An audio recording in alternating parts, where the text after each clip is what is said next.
Shalom saudara, selamat pagi saudara. Tentu saudara sudah siap menanti-nantikan kunjungan Allah lewat firman-Nya. Karena setiap firman yang mendatangi hidup saudara, itu firman itu dikirim oleh Allah. Oleh karena pekerjaan rohnya, melalui pekerjaan rohnya, itu bisa mewujudkan diri menjadi hidup saudara. Itu saudara tentu sudah siap saat ini untuk menyambut firman-Nya. Saya akan tetap melanjutkan lagi apa yang saya sudah sampaikan minggu lalu tentang panggilan ilahi atau panggilan Tuhan. Ini menjadi hal yang penting supaya saudara tidak menganggap panggilan pelayanan, panggilan terhadap status saudara itu lebih tinggi. Tapi panggilan Tuhan ini adalah panggilan tertinggi. Dan ini bisa menjadi panggilan satu-satunya dalam hidup saudara setelah saudara menjadi orang percaya. Mari saja kita berdoa lebih dulu. Mari kita berdoa. Terima kasih untuk anugerah yang Kau berikan kepada kami Tuhan. Kau menyingkapkan kepada kami firman itu sehingga lewat hikmat yang Kau berikan, firman itu bisa mewujudkan diri menjadi diri kami. Kami bersyukur untuk apa yang Tuhan anugerahkan kepada kami. Terima kasih Tuhan karena firman itu akan menampakkan diri dalam hidup kami. Menjadi dimensi kehidupanmu. Zoe atau kehidupan ilahimu. Itu menjadi nyata dalam hidup kami. Dalam perbuatan kami, sikap kami, cara berpikir kami. Oh terima kasih untuk apa yang Tuhan telah sediakan dan siapkan buat kami. Bahkan Tuhan kirim lewat Roh-Mu yang kudus pada hidup kami. Kami bersyukur padamu dan sekarang kami siap untuk mendengarkan firman-Nya. Demi nama Tuhan kami Yesus Kristus. Berfirmanlah buat kami. Amin. Saya langsung saja memulai saudara untuk memulainya dengan ujian ketiga atas panggilannya Abraham ini. Ujian ketiga ini sangat penting buat kita karena lewat ujian ketiga ini, karena ada 3 ujian. Ujian iman atas panggilannya Abraham yang ketiga. Yaitu tentang pengorbanannya Ishak. Saudara sudah saya bagikan di awal daripada saya menjelaskan tentang panggilan Tuhan ini. Bahwa dalam kultur orang Israel, orang Ibrani, orang Yahudi. Sampai hari ini, setiap mereka merayakan tahun baru mereka.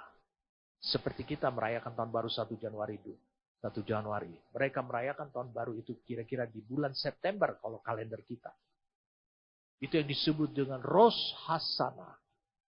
Di hari pertama, di tahun baru mereka, hari pertama.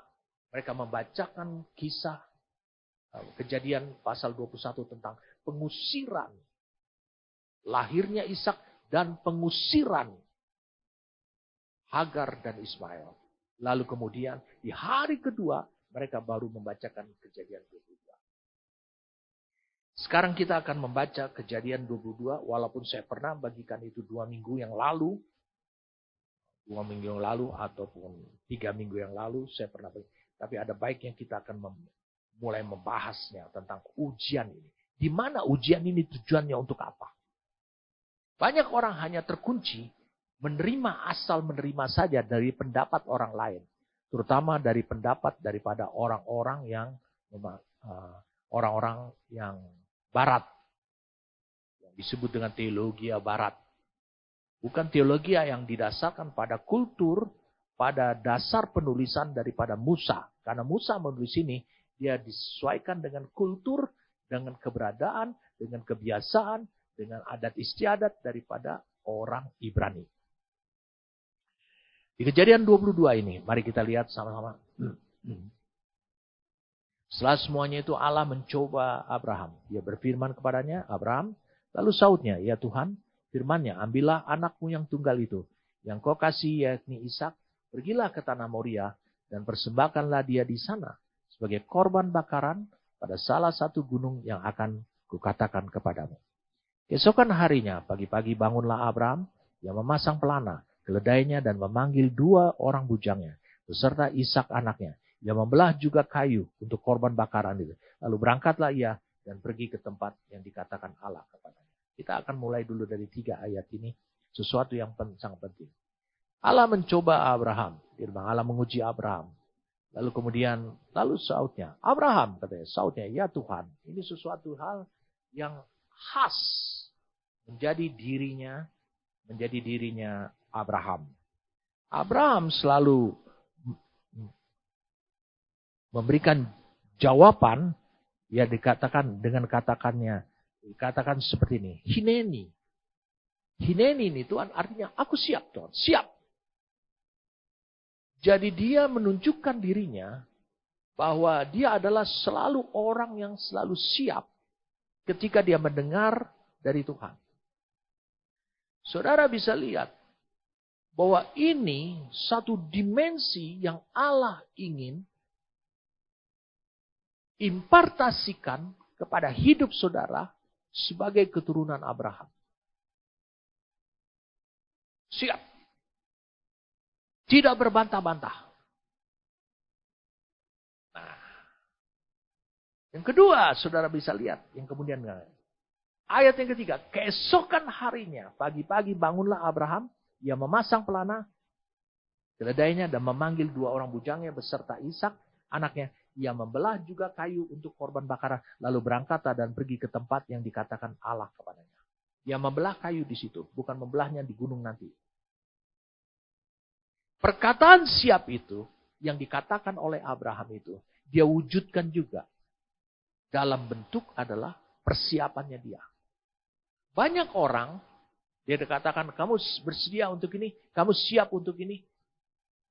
Dalam hal yang terakhir saja, saya sering membagikan soal mitra destiny pada hidup saudara.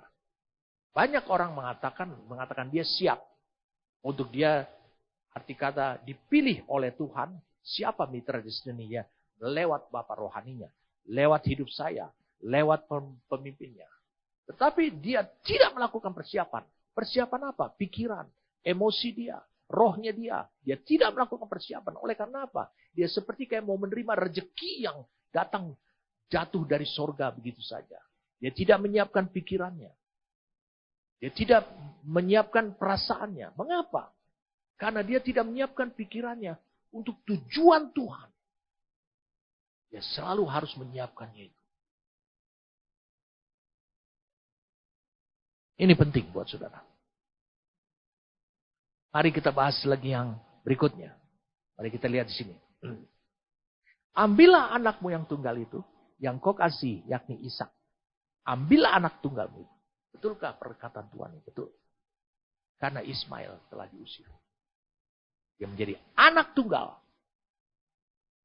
Dan dia menjadi anak tunggal, dia menjadi pewaris sekaligus. Walaupun secara lahiriah, dia adalah anak kedua. Tetapi ketika Ismail diusir, lalu kemudian Ismail menguburkan Abraham. Maka Musa mengatakan, maka 1 Tawaris 1 ayat 28 mengatakan, anak-anak Abraham itu hanya 2. Ishak, berarti yang pertama pewaris, Ismail. Satu pertanyaan di sini. Betulkah Ishak dikorbankan oleh Abraham kepada Allah? Jawabannya adalah tidak. Saya sudah sampaikan 2 minggu yang lalu pada saudara. Mari kita lanjutkan lagi. Ketika pada hari ketiga Abraham melayangkan pandangan dan kelihatanlah kepadanya tempat itu dari jauh. Kata Abraham kepada kedua bujangnya, tinggallah kamu di sini.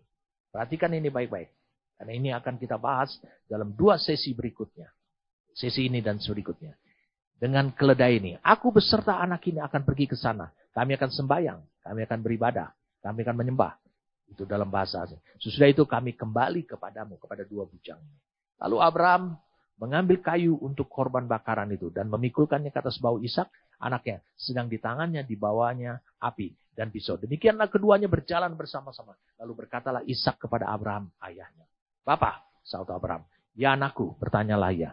Di sini sudah ada api dan kayu. Tetapi di manakah anak domba untuk korban bakaran itu? Saud Abraham. Allah yang akan menyediakan anak domba untuk korban bakaran baginya. Anakku, Demikianlah keduanya berjalan. Saya ulangi, demikianlah keduanya berjalan.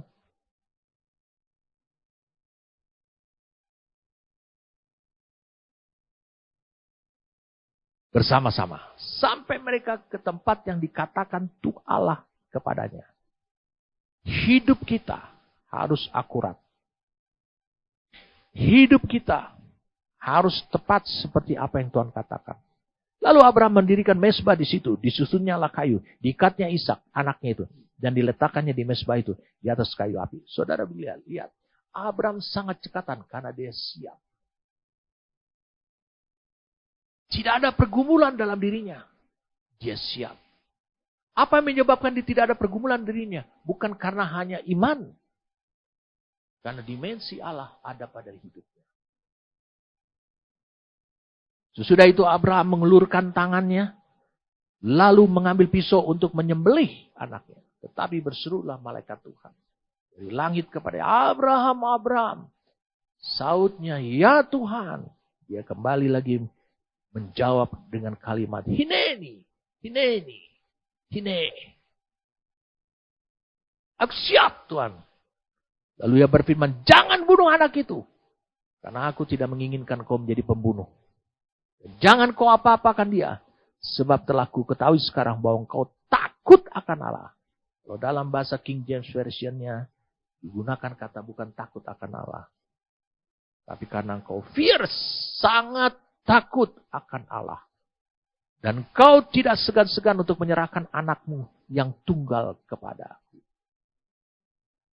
Mengapa Abraham tidak segan-segan untuk menyerahkan anaknya yang tunggal? Mengapa? Karena dimensi Allah yang tidak menyayangkan anaknya sendiri. Menurut Roma 8 ayat 32. Sudah lihat pada ayatnya pada tayang. Roma 8 ayat 32. Itu dimensi Allah. Itu sudah dimiliki. Ada pada dirinya Abraham. Mengapa? Karena dia mengusir Hagar dan Ismail sekaligus dengan hanya bermodalkan roti sedikit dan sekirbat air.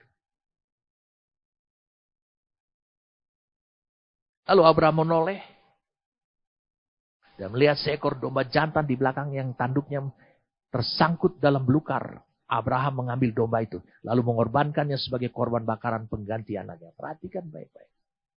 Mereka naik ke atas gunung ke tempat yang ditunjukkan oleh Tuhan. Tapi Tuhan sudah menyediakan di sana seekor domba. Tetapi Abraham tidak melihat itu. Mengapa? Karena fokus dia kepada perkataan Tuhan. Ini sangat penting sekali. Dimensi ini sangat penting sekali. Itu nyata dalam hidup saudara. Saudara fokus dengan segala upaya demi mengasihi Tuhan, yaitu mentaati perkataannya. Fokus.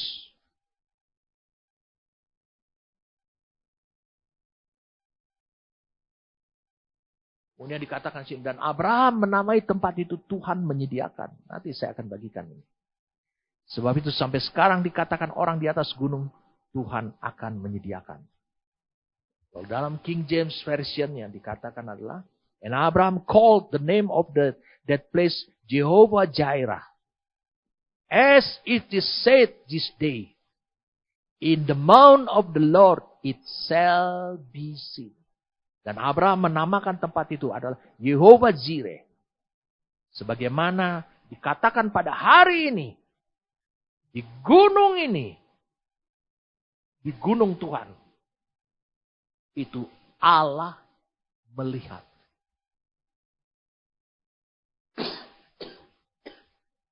Allah dilihat. Itu dilihat. Terlihat.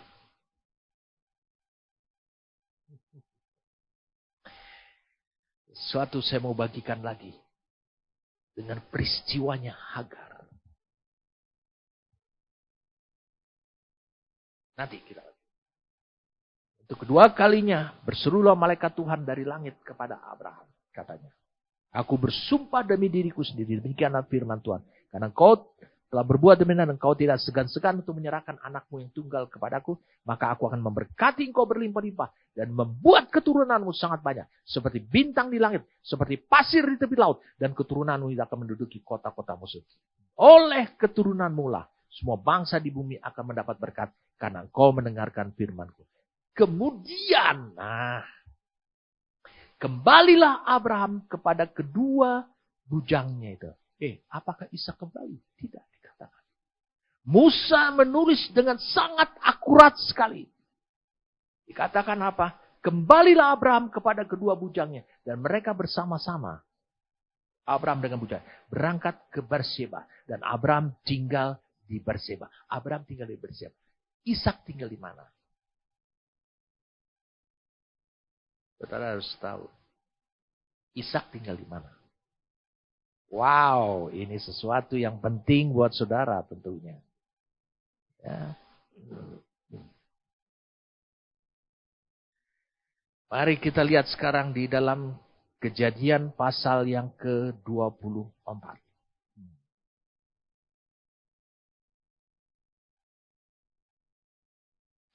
Kejadian 24. Ribka dibawa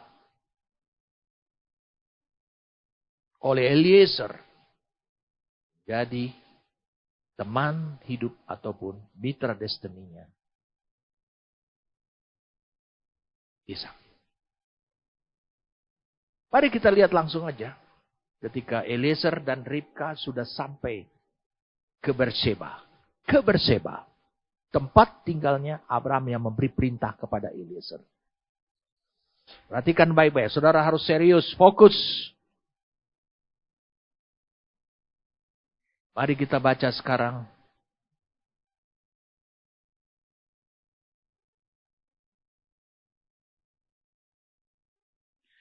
Dari ayat 62. Adapun Ishak telah datang dari arah sumur Lahairoi. Ia tinggal di tanah Negeb. Untuk menyambut kedatangan Eliezer dan Ribka. Menjelang senja, Ishak sedang keluar untuk berjalan-jalan di padang. Ia melayangkan pandangnya, maka dilihatnya ada unta-unta datang. Ribka juga melayang pandangnya, dan ketika dilihatnya Ishak, turunlah ia dari untanya. Katanya kepada hamba itu, siapakah laki-laki itu yang berjalan di padang ke arah kita? Jawab hamba itu, dialah tuanku itu. Lalu Ribka mengambil telekungnya dan bertelekungnya ia. Kemudian hamba itu menceritakan kepada Ishak segala yang dilakukannya. Perhatikan ayat 62 tadi. Adapun Ishak telah datang dari arah sumur Lahairoi. Ia tinggal di tanah Negeb. Kalau kita lihat. Lahairoi itu tempat tinggalnya siapa? Itu adalah tempat tinggalnya siapa? Ismail. Berarti Ishak hidup di tengah-tengah persaudaraan yang damai dengan Ismail dan Hagar.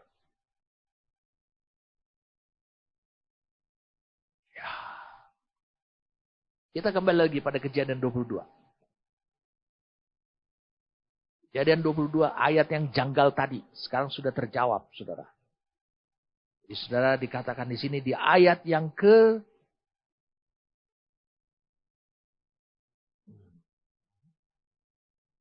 19. Kemudian kembalilah Abraham kepada kedua bujangnya. Dan mereka bersama-sama ke Berseba. Dan Abraham tinggal di Berseba. Abraham sendirian menuju Berseba. Bersama dengan kedua bujangnya. Tetapi di mana Ishak?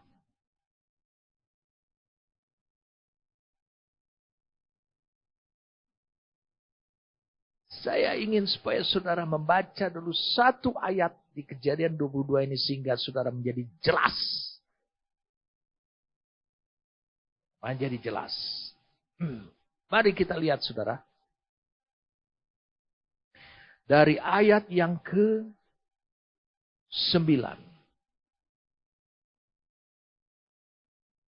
Lihat ayat yang ke-9. Sampailah mereka ke tempat yang dikatakan Allah kepadanya. Mereka adalah Ishak dan Abraham. Lalu Abraham mendirikan mezbah di situ. Disusunnya kayu. Diikatnya Ishak. Ishak diikat. Anaknya itu dan diletakkannya di mezbah itu di atas kayu api. Sekarang lihat pertanyaan. Terjawabkah pertanyaannya? Betulkah Ishak jadi dikorbankan oleh Abraham kepada Allah? Tidak. Itu sebabnya saudara tidak perlu ikut dalam kekisruhan perdebatan yang tidak ada habis-habisnya. Dengan agama lain yang meyakini bahwa Ismail yang dikorbankan, Ismail juga tidak dikorbankan. Saudara tetap ngotot bahwa Ishak yang dikorbankan, Ishak juga tidak dikorbankan. Siapa yang dikorbankan? Anak domba. Yang telah disiapkan oleh Allah sebelum mereka naik ke atas. Tapi karena Abraham fokus kepada ketaatan kepada Tuhan. Lalu bagaimana mungkin Abraham pulang sendiri bersama dengan kedua bujangnya. Pergi ke Beersheba. Sementara Alkitab mengatakan bahwa Ishak sekarang tinggal di Lahai-Roi.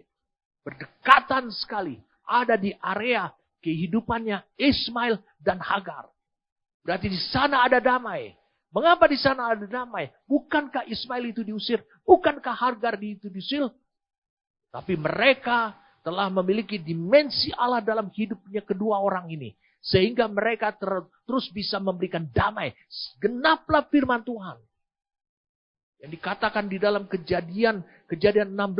Dikatakan bahwa anak ini akan hidup di tengah-tengah saudara-saudara dengan damai. Itu dimensi Allah yang ada pada dirinya. Ismail. Sekarang kita lihat di sini. Berarti sudah terjawab yang pertama. Yang pertama adalah di sini bukan Ishak yang dikorbankan. Tapi anak domba yang telah disediakan Allah di Gunung Moria.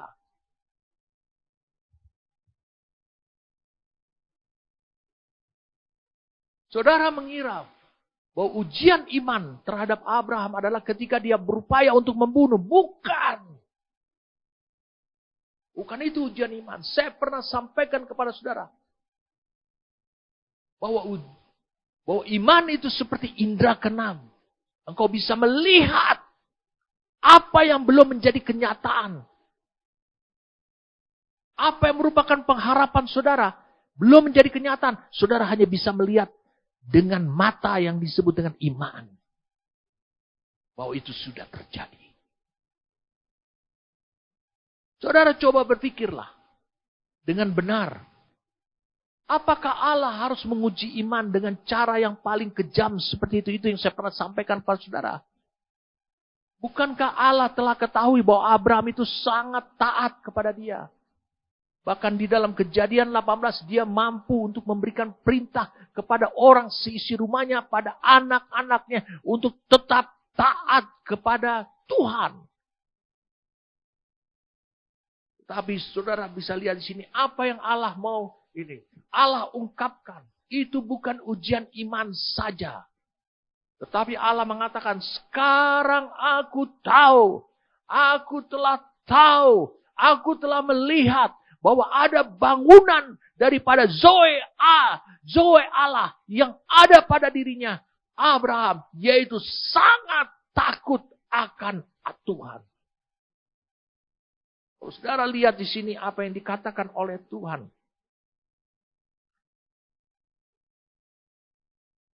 Mari kita lihat di sini. Saudara bisa lihat di sini. Abraham ketika berkata kepada Ishak. Lihat ayat 7. Lalu berkatalah Ishak kepada Abraham ayahnya, "Bapa," satu Abraham, "Ya anakku." Dia menjawab tetap, "Hineni." Siap. Bertanyalah ya, di sini sudah ada api dan kayu. Tetapi di manakah anak domba untuk korban bakaran itu? Saudara lihat imannya Abraham di sini. Saud Abraham, Allah yang menyediakan anak domba untuk korban bakaran baginya, anakku. Abraham sudah melihat dengan iman bahwa ada anak domba yang disiapkan oleh Allah dan harus dari Allah, bukan dari manusia, untuk dikorbankan. Jadi ini untuk membangun dimensi sangat takut akan Allah. Sangat takut akan Allah saya pernah sampaikan 2 minggu yang lalu. Itu adalah Yare. H3373. Kalau takut akan Tuhan, itu adalah Yira. H3374. Takut akan Tuhan. Apa perbedaannya? Saya sudah sampaikan. Tapi sudah ulangi lagi. Yira, yaitu takut akan Tuhan. Itu adalah kekuatan untuk tidak berbuat dosa. Tapi ketakutan, jadi merupakan ketakutan. Satu ketakutan yang dibangun, itu ketakutan spiritual juga. Tapi oleh karena teror. Takut dampaknya. Ini yang disebut dengan orang hidup dengan yirah. Takut akan Tuhan itu adalah hidup dengan hukum sebab akibat. Hukum sebab akibat. Kalau dia melakukan ini, dia akan berdosa. Dia akan dihukum. Tapi Yare berbeda. Saya sudah sampaikan 2 minggu yang lalu. Itu adalah takut karena rasa hormat. Karena kenal pribadi ini. Mengenal benar pribadi tersebut. Kalau engkau baca dalam Yakobus pasal yang kedua. Mari kita baca. Yakobus pasal yang kedua.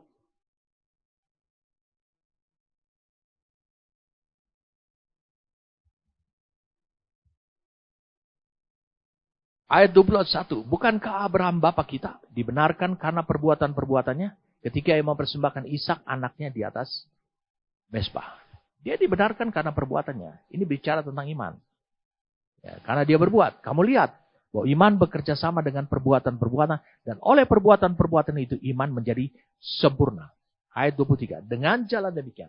Genaplah nas mengatakan. Lalu percayalah Abraham kepada Allah. Maka Allah memperhitungkan hal itu kepadanya sebagai kebenaran. Karena itu, Abraham disebut sahabat Allah atau kekasih Allah. Komentari Mons mengatakan, di sini dikatakan sahabat Allah dalam kitab saudara itu digunakan adalah G5384. G5384 itu digunakan kata pilos. Itu berarti ada hubungan darah. Seperti hubungan darah. Menjadi sahabat, menjadi kekasih. Itu jadi hubungan darah. Jadi, saudara bisa pahami sekarang. Mengapa peristiwa Moria itu harus ada. Mari kita lihat sekarang. Ibrani pasal yang ke-11. Kita lihat sekarang Ibrani pasal yang ke-11. Yang ada kaitannya. Saudara akan bisa lihat. Iman Abraham itu di mana? Saya akan ulangi ini. Karena ini penting buat saudara. Ibrani pasal 11. Mari kita lihat. Ayat 11. Karena iman ia juga dan Sarah beroleh kekuatan untuk menurunkan anak cucu. Walaupun usianya sudah lewat. Karena ia menganggap dia memberikan janji itu setia. Itulah sebabnya maka dari satu orang. Malahan orang yang telah mati pucuk. Terpancar keturunan besar seperti bintang di langit dan seperti pasir di tepi laut yang tidak terhitung banyaknya. Dalam iman mereka semua itu telah mati sebagai orang yang tidak memperoleh apa yang dijanjikannya. Tetapi yang hanya dari jauh melihatnya dan melambai-lambai kepada dan yang mengakui bahwa mereka adalah orang asing dan pendatang di dunia ini. Mari kita lihat sekarang. Ayat 17. Karena iman maka Abraham tatkala ia dicobai mempersembahkan Ishak. Lihat, karena iman, oleh iman. Abraham tatkala ia dicobai mempersembahkan Ishak, ia telah yang telah menerima janji itu, rela mempersembahkan anaknya yang tunggal. Jadi imannya itu memberikan kerelaan. Imannya memberikan kekuatan kerelaan. Walaupun telah dikatakan keturunan yang berasal dari Ishaklah yang akan disebut keturunannya. Karena, lihat, ia berpikir bahwa Allah berkuasa membangkitkan orang-orang sekalipun dari antara orang mati. Dan dari sana ia seakan-akan telah menerima kembali. Perhatikan sekarang perhatikan apa yang dikatakan dalam Kejadian 22. Mari kita lihat sekarang. Kejadian 22. Wow, ini menarik saudara untuk kita bahas. Supaya saudara jangan mengalami yang namanya keliru. Keliru.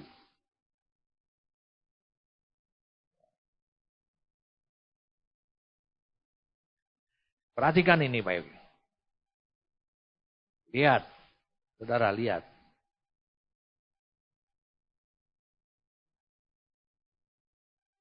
Ishak bertanya, mana korban bakaran? Saud Abraham, Allah yang akan menyediakan anak domba untuk korban bakaran baginya anakku.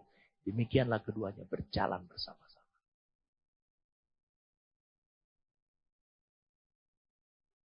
Saudara bisa bandingkan.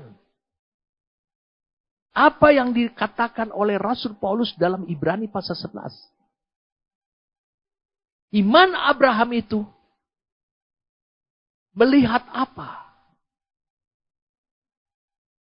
Iman Abraham itu melihat bahwa Allah sudah menyediakan anak domba untuk korban bakaran baginya sendiri. Tetapi apa yang mau dia lakukan terhadap Ishak adalah Allah mau melihat dimensinya Allah. Gambar dan rupanya Allah yang belum dimiliki oleh Abraham. Yaitu sangat takut akan Allah. Itu ada atau tidak. Kita harus mampu memisahkan kedua hal ini. Bahwa ini bukanlah ujian iman semata-mata. Tapi Allah ingin menunjukkan, melihat langsung. Makanya dikatakan oleh Tuhan di dalam Kejadian 22 itu. Ketika Tuhan katakan di ayat 17-nya. Ayat 12-nya. Jangan bunuh anak itu. Jangan kau apa-apakan dia. Sebab telah ku ketahui sekarang. Bahwa engkau sangat takut akan Allah. Dan kau tidak segan-segan untuk menyerahkan anakmu yang tunggal kepada. Wow, ini satu penghormatan kepada Allah. Pengenalan kepada Allah yang luar biasa. Jadi peristiwa Gunung Moria itu. Tujuan Tuhan adalah untuk menunjukkan bahwa ada anak domba penebusan yang dari Allah. Yang paling sempurna menggantikan posisi daripada Ishak. Dan itu hanya bisa dilihat oleh iman. Allah tidak membiarkan Abraham untuk menjadi pembunuh. Coba saudara berpikir, bukankah dia adalah sahabatnya Tuhan? Wah, bagaimana mungkin? Coba lihat, jawab pertanyaan itu. Saya sudah lontarkan pertanyaan itu beberapa minggu yang lalu. Mungkinkah Allah menyuruh seorang kekasih ataupun sahabatnya mendadak tiba-tiba menjadi seorang pembunuh anaknya sendiri? Dosa mana yang dilakukan oleh Ishak sehingga dia harus dibunuh? Pertanyaan yang sama juga saya pernah lontarkan kepada saudara pada sesi sebelumnya. Dosa apakah Ismail sehingga dia harus diusir dan nyaris mati? Dia sampai pingsan. Dan saya percaya juga Ishak di sini juga pingsan. Itu sebabnya dia bilang begini. Lalu Abraham menoleh dan melihat seekor domba jantan di belakang yang tanduknya tersangkut dalam belukar. Abraham mengambil domba itu lalu mengorbankannya sebagai korban bakaran pengganti anaknya. Jadi saya akan domba itu tersangkut ininya. Apa namanya? Tanduknya. Itu adalah domba yang gunung. Itu domba sembelihan. Saudara bila tersangkut di situ. Dan saudara tahu. Bentuk daripada. Tanduk daripada anak domba yang tersangkut ini. Itu seperti berulir. Dan itu pada umumnya dijadikan menjadi nafiri. oleh orang Israel yang disebut dengan shofar. Trompet. Shofar. Lihat saudara. Ini berarti ada satu teka-teki. Yang ketiga, saya pernah tanya pada saudara. Ini satu teka-teki. Apakah Allah tidak puas menguji iman? Bukan. Sampai dia pakai cara-cara yang bertentangan dengan hukumnya sendiri. Allah akan melarang. Saya pernah katakan pada saudara. Allah akan melarang. Untuk mempersembahkan manusia. Dipersembahkan seperti dewa Molok. Bagi bangsa Amon. Itu di Kejadian 9 ayat 5. Imamat 18 ayat 21. Jadi saudara bisa lihat. Allah ingin menunjukkan. Melalui pribadinya Abraham. Bahwa nanti tetap saja akan terjadi. Allah akan menyediakan anak domba. Dosa yang dilakukan manusia. Tidak bisa ditebus. Dan karena itu adalah hutang darah.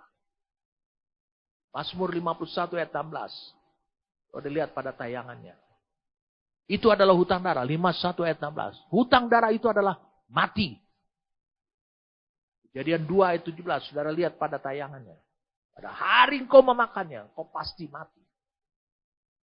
Upah dosa itu maut. Roma 6 ayat 23. Saya sudah sampaikan kepada saudara.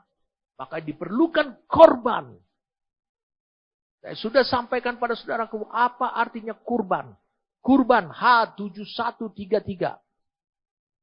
Itu berasal dari kata karab. H7126. Yang artinya dalam bahasa Ibrani artinya datang mendekati Tuhan atau pendekatan. Wow, ini sesuatu yang penting untuk saudara dasari dalam hidup saudara. Ketika Tuhan memanggil Abraham. Lihat, saudara bisa lihat. Ini bukan orang sembarangan Abraham. Ketika Tuhan memanggil Abraham. Selain Allah ingin menunjukkan korban. Anak domba yang harus dikorbankan. Yang datang dari dia. Bukan datang dari Abraham. Tapi kepada Abraham, Allah ingin melihat. Ingin melihat bangunan apa yang sudah terbangun pada diri Abraham. Kita lihat di sini. Mulai dari ayat yang kedua. Ayat yang kedua tadi kalau tidak salah.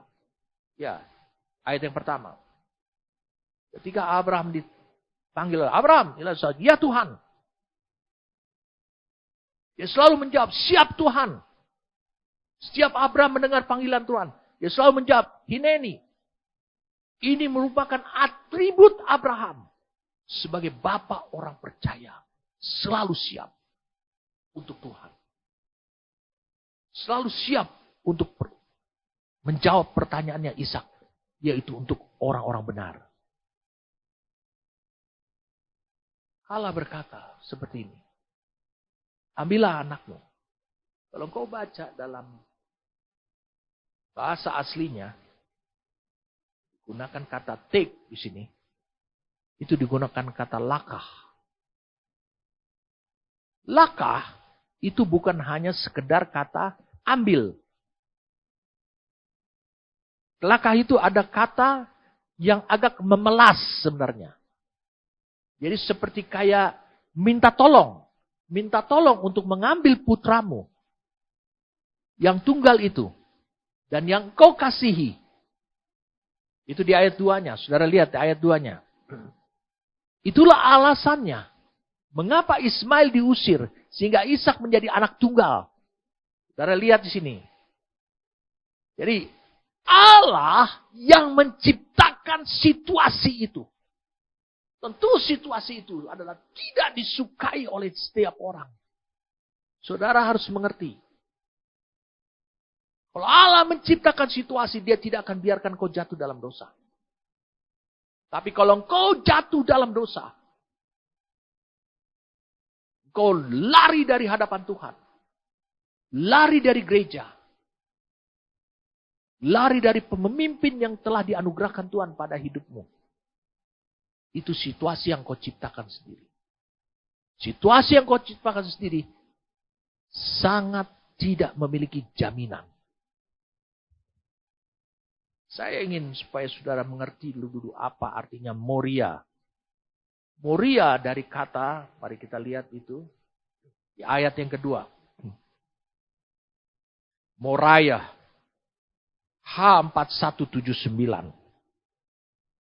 H4179, Moriah artinya dari kata ra'ah, itu arti kata melihat. Menyediakan. Itu dari gabungan. Ra'ah. Dan kata Yah, itu adalah nama sucinya Allah.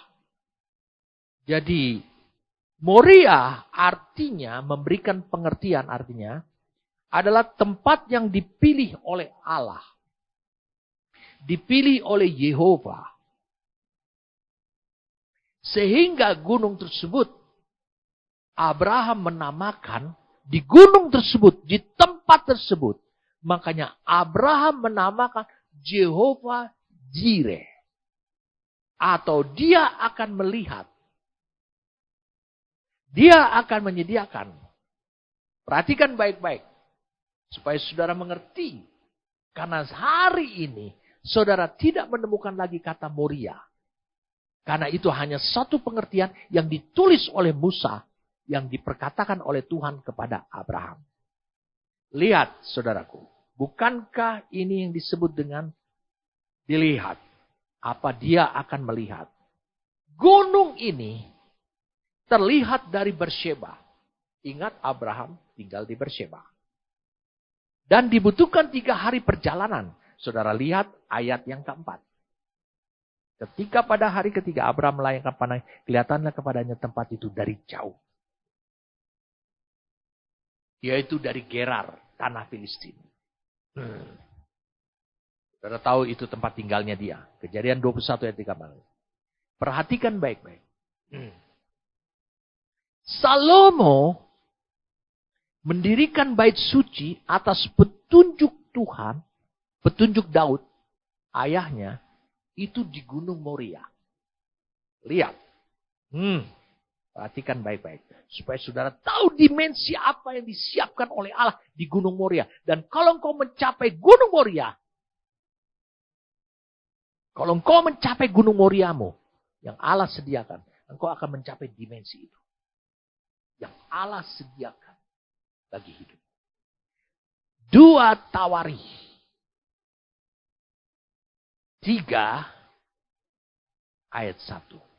Salomo mulai mendirikan rumah Tuhan di Yerusalem, di Gunung Moria, di mana Tuhan menampakkan diri kepada Daud ayahnya, di tempat yang ditetapkan Daud, yakni di tempat pengirikan Ornan, orang Yebus itu. Ini orang Kanaan. Tapi dia orang Kanaan, dia mengabdi pada pada Daud. Salomo mendirikan bait suci atas petunjuk Daud ayahnya di Gunung Moria. Abraham mengikat Ishak demi mentaati perintah Tuhan untuk mengorbankan Ishak di Gunung Moria. Dan perhatikan ini baik-baik. Kalau bait suci didirikan di Gunung Moria, itu berubahlah nama. Gunung Moria itu menjadi lenyap. Karena itu artinya hanya memberikan arti. Dipilih oleh Yehova tempat itu. Dipilih oleh Allah tempat itu. Gunung itu ternyata ada di Yerusalem berdasarkan karena bait suci didirikan oleh Salomo. Itu di Yerusalem dan gunung itu akhirnya dirubah dikenal sebagai Gunung Sion.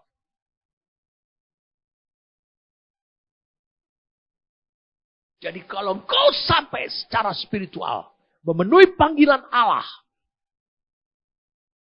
ke Gunung Moriamu, ke Sionmu, di sana sudah tersedia dimensi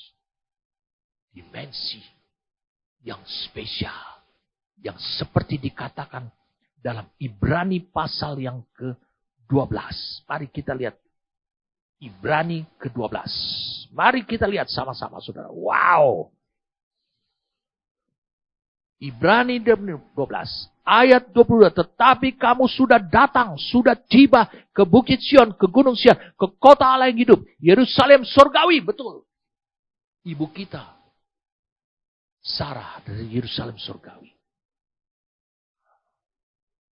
Hagar diumpamakan adalah, Hagar fase 1 diumpamakan adalah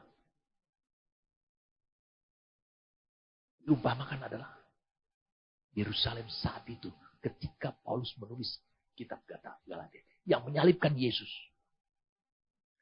Dan kepada beribu-ribu malaikat. Wow, ini dimensi yang khusus. Suatu kumpulan yang meriah kepada jemaat anak-anak sulung yang beroleh pewaris, menjadi pewaris-pewaris. Mendapatkan double portion atau porsi ganda yang namanya terdaftar di surga. Dan kepada Allah yang namanya terdaftar di surga tidak dicoret. Ini orang yang berhasil sampai garis akhir. Yang menghakimi semua orang. Dan kepada roh-roh orang benar yang telah menjadi sempurna. Dan kepada Yesus pengantara perjanjian baru. Dan kepada darah permecikan yang berbicara lebih kuat daripada darah Habel. Wow. Sekarang saudara menjadi clear.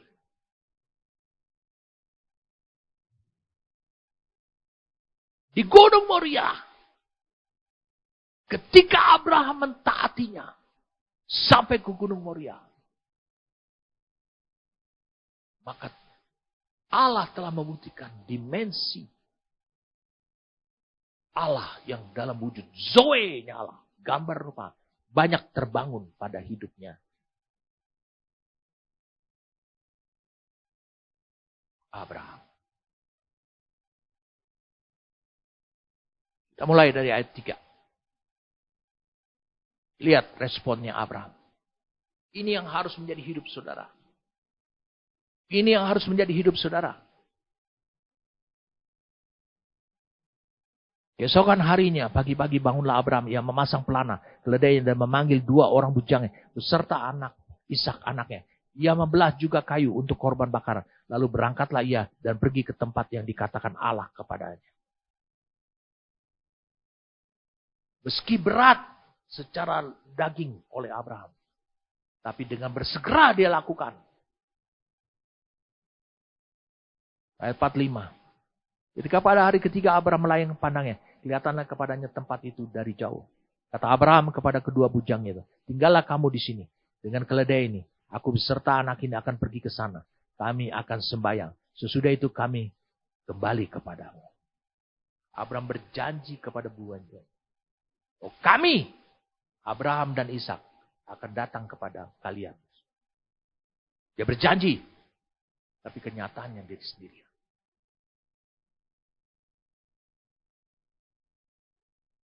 Kemana Ishak? Mungkin saja Ishak pingsan. Karena dia melihat pisau dari seorang ayah. Karena Ishak juga tahu kisahnya. Bapaknya ini seorang yang sadis. Mengapa? Mengusir Ismail. Kakaknya dia. Secara lahiriah. Dan Hagar. Dengan hanya bermodalkan roti sedikit. Dan sekirbat air. Kita baca lagi ayat 6 dan 7. Lalu Abraham mengambil kayu untuk korban bakaran itu. Dan memikulkannya ke atas bahu Ishak. Anaknya sedang di tangannya dibawanya api dan pisau. Demikianlah kedua berjalannya bersama-sama. Saya suka sekali untuk membaca ini. Dia bilang sambil dia berjalan. Dia terus membawa api. Dibawanya api. Saudara lihat di sini. Api yang menyala, yang tidak bisa padam sampai perjalanan mereka sampai ke tempat yang dituju oleh Tuhan. Itu menunjukkan kesiapan. Saya mau tanya pada saudaraku. Apakah engkau menyala-nyala seperti api demi mentaati Tuhan? Bersemangat. Bukan hanya berkata, hineni, siap Tuhan. Kau tunjukkan dengan api. Api sudah menyala.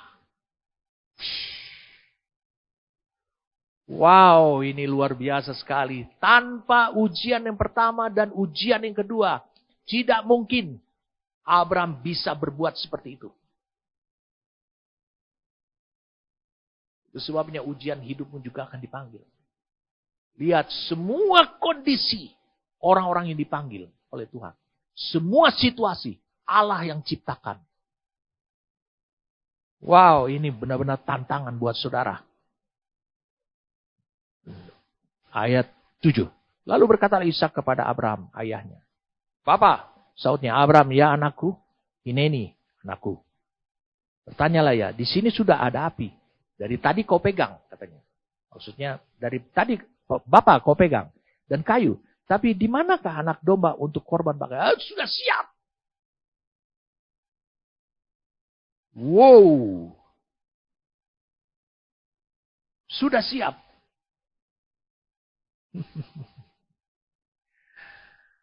Wow. Ini sesuatu yang saudara selama ini tidak pernah melihat bahwa kesiapan Abraham itu seperti dibuat seperti sandiwara.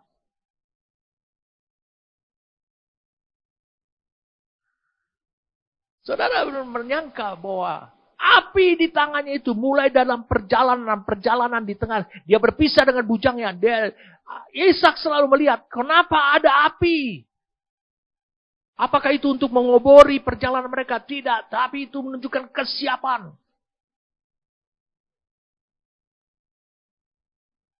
Api itu selalu menyala.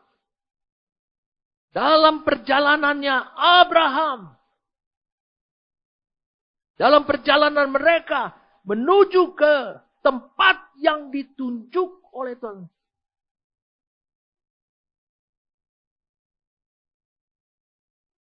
Berarti dia siap. Berarti seolah-olah sebentar lagi Ishak akan dikorbankan.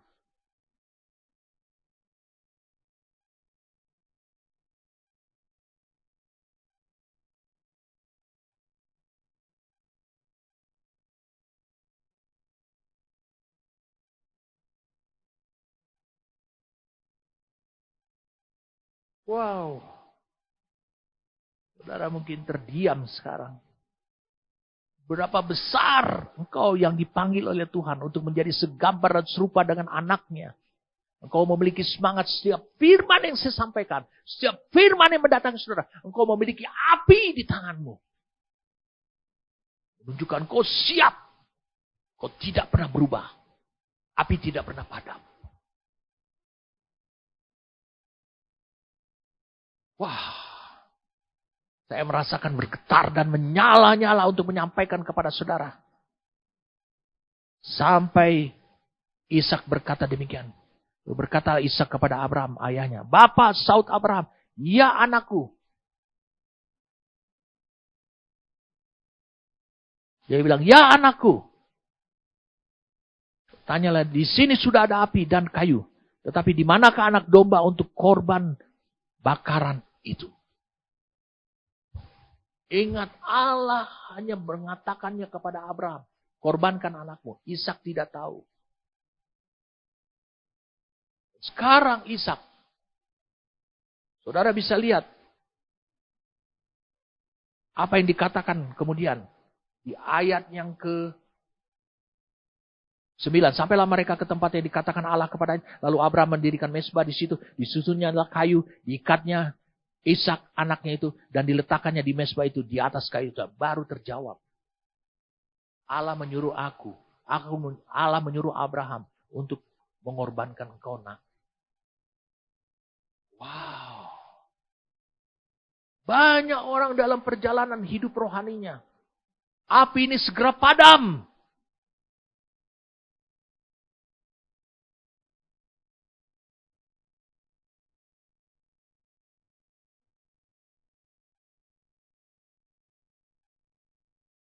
Coba saudara bayangkan.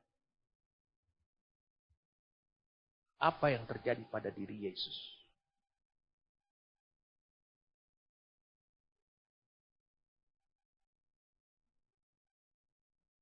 Mari kita sekarang pergi ke Yerusalem. Wah! Murid-muridnya berkata, bukankah orang di sana berupaya untuk membunuh dia? Kenapa dia pergi? Dan Yesus berkata, itu menunjukkan api di tangannya menyala terus. Sampai di Golgota. Dia katakan, saatku telah tiba. Wow. Dia makan perjamuan. Dia katakan kepada Yudas, apa yang kau mau lakukan, segera perbuat. Itu menunjukkan api. Untuk menggenapkan kehendak Allah.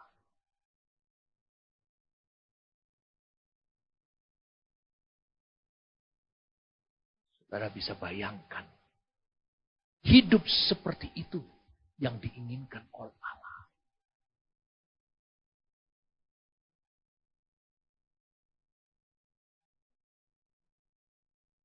Yesus mau mengorbankan dirinya sebagai anak domba. Dia tidak protes ketika Yohanes mulai mempublikasikan dia. Lihatlah anak domba Allah yang menghapus dosa manusia. Saudara lihat Yohanes Pembaptis. Mari kita lihat sekarang. Dalam Yohanes pasal yang 1. Yohanes Pembaptis itu adalah orang Yahudi. Mari kita lihat sekarang. Yohanes pasal 1. Saudara lihat, perhatikan baik-baik. Yohanes ini tidak bisa bahasa Yunani. Dia hanya bisa bahasa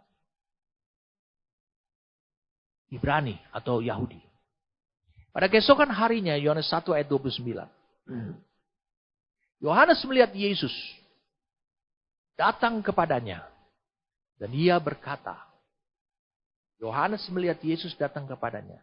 Dan ia, Yohanes, berkata, lihatlah, dia berkata pada orang lain. Anak domba Allah yang menghapus dosa dunia. Menurut saudara, Yesus protes atau tidak? Shh. Tujuanku ke sini adalah untuk menyembuhkan, memulihkan, melakukan ini, melakukan ini. Karena apa yang dikatakan oleh Yohanes Pembaptis ini, itu hanya dimengerti oleh orang Yahudi, oleh kultur orang Yahudi, yaitu kalau ini anak domba, untuk menghapus dosa dunia berarti dia harus dikorbankan. Yohanes Pembaptis mengatakan demikian. Dialah yang kumaksud ketika kukatakan, kemudian daripada aku akan datang seorang yang telah mendahului aku, sebab dia telah ada sebelum aku. Dan aku sendiri pun mula-mula tidak mengenal dia. Tapi untuk itulah aku datang dan membaptis dengan air. Supaya ia dinyatakan kepada Israel. Wow, ini tidak mudah saudara. Lihatlah anak domba. Ingat itu di Yohanes pasal 1. Awal mula pelayanannya ada Yesus Kristus. Apakah api semangat Yesus untuk menjadi korban, menjadi anak domba yang disembelih, itu surut? Tidak. Sekarang saya mau sampaikan sebelum kita mulai berdoa. Saya sampaikan sesuatu supaya saudara memahami apa yang saya mau sampaikan ini. Tadi saya sampaikan kepada saudara. Gunung Moria ini terlihat di Beersheba. Kemudian Salomo membangun bait suci di Gunung Moria. Dan saudara tahu, Gunung Moria ini berarti bait suci itu terletak di Yerusalem. Dan gunung itu hilang nama Morianya. Akhirnya, karena Moria itu hanya memberikan pengertian, dipilih oleh Tuhan. Jadi, Salomo tidak bisa membangun sembarangan. Dan saudara tahu kemudian di gunung itu di Yerusalem, itu disebut akhirnya Gunung Sion dikenal. Satu lagi. Gambaran apakah yang mau ditunjukkan oleh Allah? Bukankah Moria itu menunjukkan Sion? Gereja yang tidak biasanya. Kehidupan gereja yang tidak biasanya. Dimensi Allah yang komplit di sana. Saudara harus datang ke sana karena saudara itu Allah sediakan. Dan gambaran apalagi ketika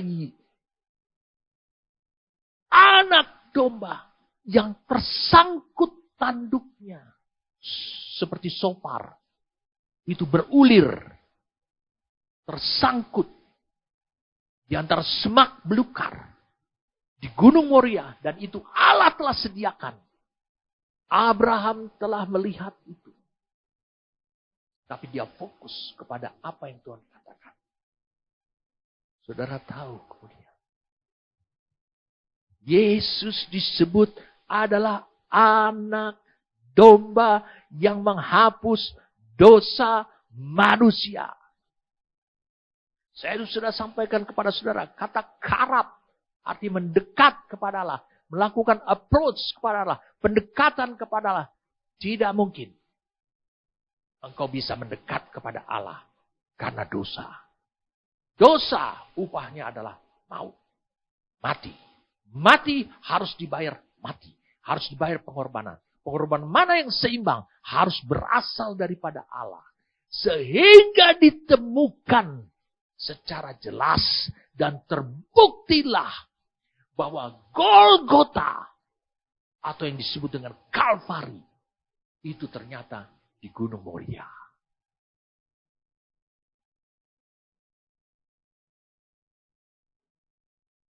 Wow.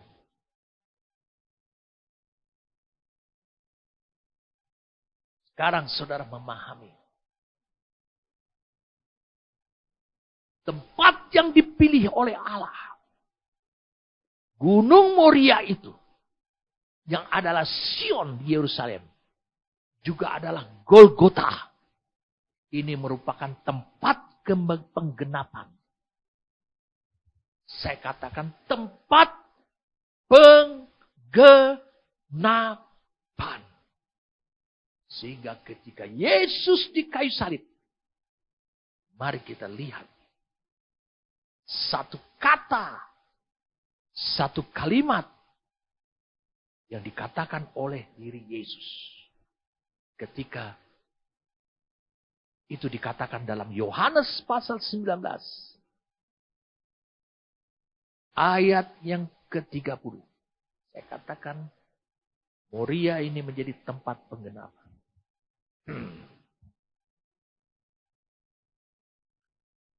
Sesudah Yesus minum anggur asam itu, berkatalah ia, sudah selesai. Sudah genap. Lalu ia menundukkan kepalanya dan menyerahkan nyawanya ataupun rohnya. Bapa ke dalam tanganmu. Yang menyelesaikan semuanya itu di Moria. Tempat yang dipilih oleh Allah. Bukan hanya tempat kenangan, saudara. Tapi tempat yang dipilih oleh Allah. Ini sesuatu harus menjadi kehidupan saudara. Bahwa Moria itu, yaitu Sion. Itu adalah satu tempat di mana Allah sudah menyiapkan dimensinya. Kehidupan Allah. Itu sebabnya Abraham, lihat, yang memiliki semangat untuk mentaati Tuhan. Itu ditunjukkan. Semangat itu, semangat untuk berkorban, semangat untuk ketaatan, ditunjukkan oleh Abraham. Saudara bisa bayangkan. Semua yang dialami oleh Abraham.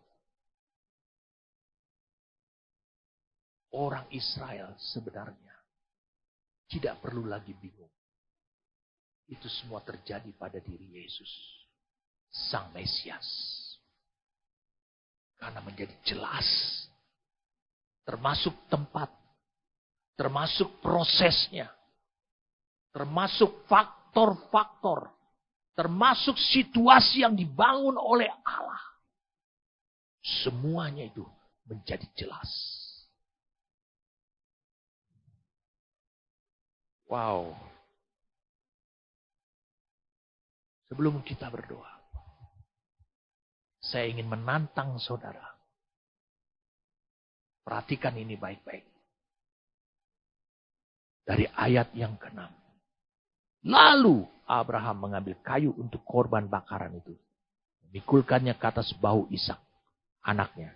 Sedang di tangannya dibawanya api dan pisau. Demikianlah keduanya berjalan bersama-sama. Lalu berkatalah Ishak kepada Abraham. Ayahnya, Bapak, saud Abraham. Ya anakku. Bertanyalah ya, di sini sudah ada api dan kayu. Tetapi di manakah anak domba untuk korban bakaran itu? Di manakah anak domba? Dia bertanya tentang anak domba untuk korban bakaran itu. Di manakah anak domba untuk korban bakaran itu? Di mana?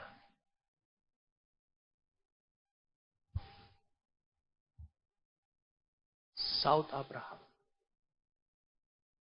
Allah yang akan menyediakan anak domba untuk korban bakaran baginya. Allah yang menyediakan, bukan kita nak. Allah yang menyediakan. Bukankah menurut hukum Taurat, dari 613 kaidah yang tertulis maupun yang tidak tertulis, daripada hukum Taurat, itu dikatakan bahwa kita harus mempersembahkan korban penghapus dosa itu adalah dari kambing domba yang ada pada dirimu. Tapi di sini, apa yang Allah katakan, apa yang Abraham katakan, Allah yang akan menyediakan anak domba untuk korban bakaran baginya. Bagi dia. Demikianlah keduanya berjalan bersama-sama. Mengapa? Karena setiap korban itu akan membawa kita dekat, bisa mendekat kepada Allah. Tapi kalau korban itu disediakan. Sebelum kita berdoa ini. Kalau korban itu disediakan oleh kita. Lalu kita korbankan itu. Kita bakar. Jadi korban bakaran. Supaya kita bisa mendekat kepada Allah. Dosa kita diampuni. Tapi nanti akan terjadi Abraham melihat jauh ke depan. Kata Ibrani pasal 11. Dia bilang Allah yang akan menyediakan anak domba untuk korban bakaran baginya sendiri. Korban bakaran itu harus datang dari dia. Anak domba itu datang dari dia. Dan itu akan dikorbankan. Kita bukan hanya mendekat kepada Allah. Kita bukan hanya bisa mendekat kepada Allah. Karena dosa kita diampuni. Bukan seperti itu. Jauh lebih lagi seperti itu. Itu semua bukan karena kaidah-kaidah hukum Taurat. Apa yang diatur oleh hukum Taurat. Itu terlalu kecil Tetapi ini yang Allah maksudkan. Kita bukan hanya mendekat kepada Allah. Kita bukan hanya bisa berbicara kepada Allah. Berjumpa dengan Allah. Tetapi dia akan hidup di dalam kita. Dan kita di dalam dia.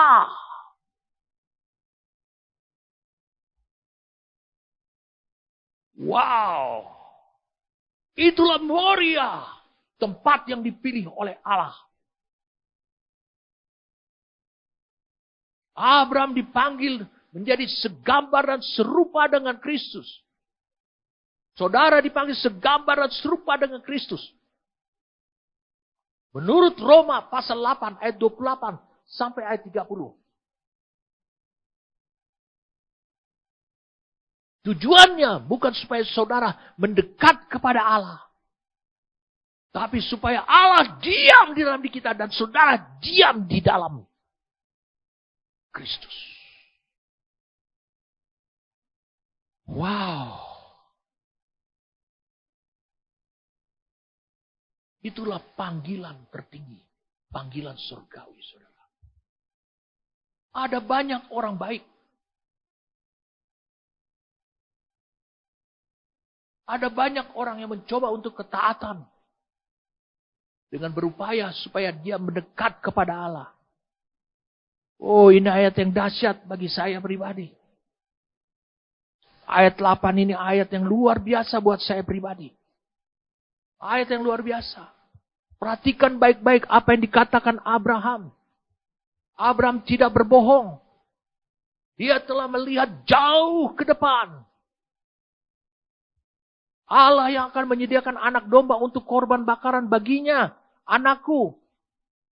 Seolah-olah dia berkata, nak, tadi Tuhan berfirman kepadaku bahwa engkau harus dikorban. Itu pun tidak pantas. Bukan karena supaya Allah ingin mencegah pembunuhan terhadap engkau. Itu pun tidak pantas. Tapi aku lakukan itu demi fokus kepada ketaatan kepada dia. Karena Allah ingin membuktikan bangunan apa yang sudah terbangun pada hidupku. Nah, dia memanggil aku supaya aku bisa menjadi segambar dan serupa dengan anaknya. Kristus Yesus Sang Mesias itu yang akan hidup ribuan tahun ke depan. Wow, ini dahsyat sekali saudaraku. Luar biasa sekali. Minggu depan kita akan bahas ini. Sampai tuntas saudaraku. Di sini dikatakan, gini bilang, Allah menyediakan. Ini digunakan ra'ah. Allah melihat. Jadi Saud Abraham, Allah yang akan melihat. Menyediakan anak domba. Untuk dibakar. Bagi dirinya sendiri. Will provide. God will provide. Saudara lihat pada tayangannya. King James Version. Will provide himself. Buat dirinya sendiri.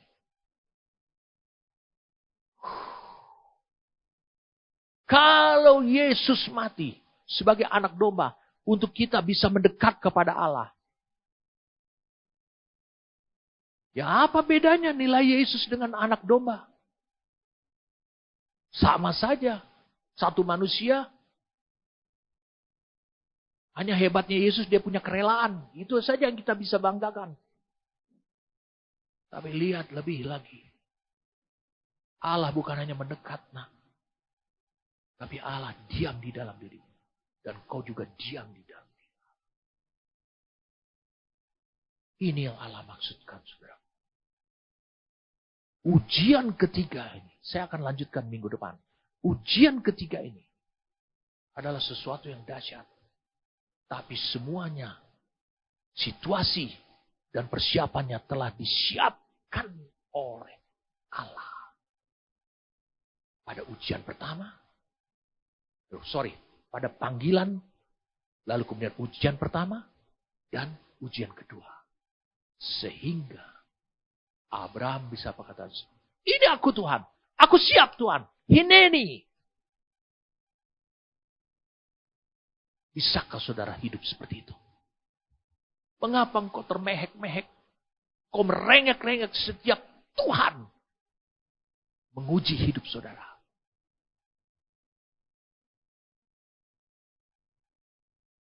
Harus bertobat. Harus bisa melihat.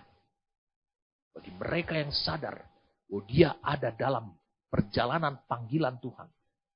Dia harus sadar bahwa, saya ulangi bahwa, Tuhan yang membangun situasinya. Supaya engkau bisa mengalami ujian pertama atas panggilanmu. Ujian kedua atas panggilan. Ujian ketiga. Amin. Makasih Tuhan. Oh, terima kasih untuk api yang menyala. Kau anugerahkan pada hidup kami Tuhan. Makasih. Kalau kami menyebut Bapa Abraham, berarti kami keturunan Abraham. Berarti api itu harus senantiasa menyala. Dan itu terbukti. Dan terbukti pada dirinya Yesus. Yang menyala-nyala untuk mengorbankan dirinya. Bagi pengampunan dosa manusia seluruh dunia. Kami bersyukur dan hamba berdoa pada saat ini supaya kebenaran firman Tuhan ini terimpartasi dalam hidup mereka yang mendengarkan firman Tuhan ini. Bapak terima kasih karena Engkau membawa kami untuk kami bisa melihat rencana dan tujuanmu itu Itu sesuatu yang mulia buat hidup kami. Terima kasih Tuhan. Untuk anugerah kami diberikan pengertian dan hikmat untuk bisa mewujudkannya. Sekarang kami siap untuk kami berjalan menuju Sion. Gunung mulia kami. Karena di situ Engkau telah sediakan banyak hal. Banyak dimensi kehidupan. Yang merupakan zoemu Tuhan. Di gunung yang dipilih oleh Yehova. Terima kasih kami menerimanya. Terima kasih karena Engkau memberikan kami semangat dan kekuatan yang menyala-nyala. Untuk terus berlari ke arah gunung itu. Terima kasih Tuhan. Yang bersyukur padamu. Demi nama Tuhan kami Yesus Kristus. Amin.